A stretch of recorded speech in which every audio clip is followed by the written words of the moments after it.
So you're here because you don't want to just get lean, you want to stay lean, and that's good because honestly, most people who lose weight end up gaining it back. Research has shown that about 80% of people who lose weight end up getting it back within the first year, and the majority of people have gained it all back within 3 to 5 years. Even worse, weight regain often overshoots the starting weight. But that's not going to be your story, because in this video I'm going to show you how to get lean and stay lean forever with 5 simple steps. So the first thing you have to understand is there's a very big difference between getting lean for some sort of event like a wedding or a vacation versus getting lean and staying lean as a lifestyle. But first, step 1 is you have to understand how fat loss works, and the only way you can create it is by creating a calorie deficit, which means you're expending more calories than you consume. So the calories in part of the equation is very simple. It's just how many calories that go into your mouth. However, the calories out part of the equation is much more complex, and there's 4 different things that go into that part of the equation. The first part is the thermic effect of food. This is how many calories your body burns just processing the food you eat. This is why you hear things like not all calories are created equal. So I just talked about how there's calories into your mouth, but that doesn't mean your body processes something like a chicken breast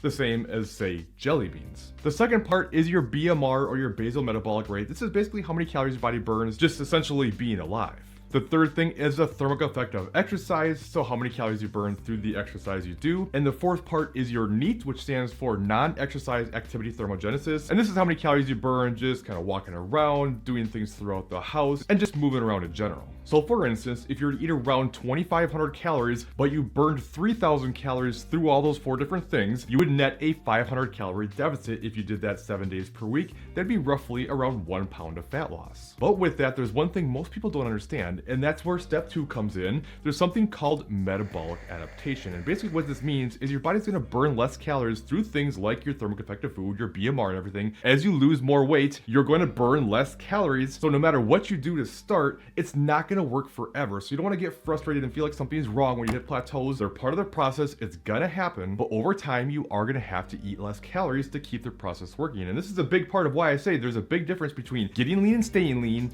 or trying to get lean for some sort of event. Sure, you can go on some really low calorie crash diet to try to get ready for your wedding, and that might work, but the problem is it just destroys your metabolism. Once you get done with that event, you're crazy hungry from all the extreme dieting you've done, you overeat on a slower metabolism, and the weight comes back on in a hurry. So yes, sustainability of your diet is a big part of making sure you're able to stay lean once you get lean. But that brings me to step number 3, and there's 5 things I want to talk about to make sure you minimize some of this metabolic adaptation. The first thing I'm going to do is make sure you're weight training. This is going to support your muscle. This also helps support your metabolism. Yes, you get some calorie burn from it, but you get even more calorie burn by not only recovering from your training stimulus, but also just having more muscle. The second and arguably most important thing, you need to make sure you lose weight at a reasonable pace. It's going to help avoid all the negative pitfalls that come from dieting. Things like being overly hungry, losing all your energy, not being able to sleep well. You want to make sure you're losing weight in a way where it doesn't really even feel like you're dieting, and a more reasonable pace of around 0.5 to 1% of your weight on average per week. So if you're around 200 pounds, that'd be like a pound or 2 per week tops. And one of the best parts is if you don't get so caught up in trying to lose weight as fast as possible, you don't get so frustrated with your perceived lack of results, which usually just ends with you giving up because you get so frustrated. For instance, when I went from 210 pounds down to 178 pounds, I lost less than 0.5% of my weight on average per week, losing weight on average at around 2/3 of a pound per week. I barely felt like I was dieting that whole time. I wasn't overly hungry, my energy levels were good, and it's all because I took my time. I find usually a calorie deficit of around 15 to 20% from whatever your maintenance calories are is usually going to help create this more reasonable pace. The third thing that can really help is doing something called a diet break. This is where you go back to maintenance, and what this does for you, not only is it beneficial mentally to be able to enjoy some more food for a while, but it also helps keep your hormones and your metabolism in a better place. It keeps your hunger at bay, and it basically keeps your body from guarding against fat loss so much because it doesn't think your calories are too low. So at least in the beginning stages, I recommend taking them at least every 8 to 10 weeks, doing it for a week or even 2. And then as you get leaner, you're gonna want to do more frequently, around every 4 to 6 weeks. But just know you can't take them too frequently. Do not look at them as delaying your progress or some sort of setback. They're one of the best things you can do to help make sure you get all the way where you want to be instead of losing some weight but then getting stuck. Fourth, you want to make sure you're eating a high protein diet. I recommend eating around 1 gram per pound of whatever your goal weight might be. You can definitely do more. Not only does it help protect your muscle, we talked about how important that is, it's far and away the most filling macronutrient, so it helps you feel full, and it has by far the highest thermic effect of food, coming in around about 20 to 30%, whereas carbs is more like 5 to 8%, and fat is only 2 to 3%. And As far as carbs and fats goes, I don't care too much. Whatever you prefer is fine. Research has consistently shown whether you prefer more carbs or more fat is irrelevant when it comes to fat loss, as long as your total calories and protein are the same. And fifth, you want to stay active outside the gym as well. When you're doing low intensity forms of activity like walking, not only does your body preferentially use fat for fuel during that activity, but the problem with higher intensity forms of cardio is it just really beats you up. A lot of times you end up moving around a lot less throughout the day without even realizing it, because your body compensates for that extra calorie burn by making you more tired. Most people tend to overlook NEAT, but typically you actually burn more calories through your NEAT than you actually do through exercise. Now, step 4 is about how lean to get, and you really want to kind of think about this up front, because most of the time we think about, well, I just want to get as lean as humanly possible and get like bodybuilding shredded lean, and really the leaner you get, the worse you're going to probably feel. And this is going to look different on everybody. A lot of it has to do with how far away you are from your initial body fat set point, and the more weight you lose, the more likely you're going to kind of feel worse. But keep in mind, weight maintenance is more of a range. So you can get lean and stay lean, but that doesn't mean you're just gonna stay the exact same weight for the rest of your life.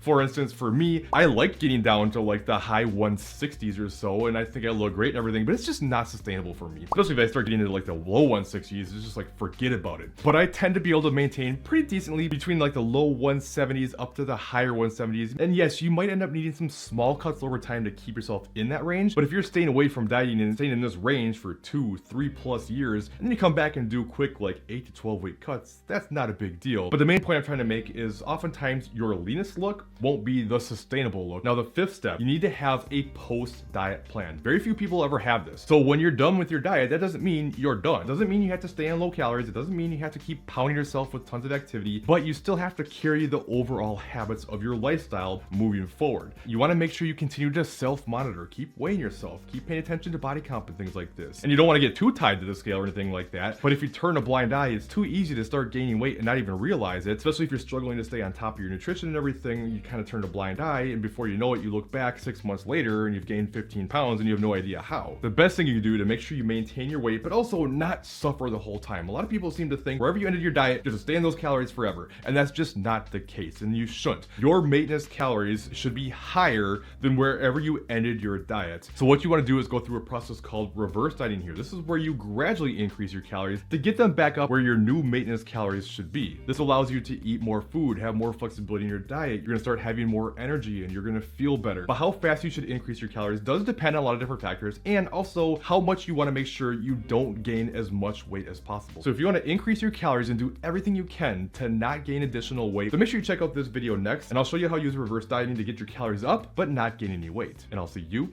in that other video.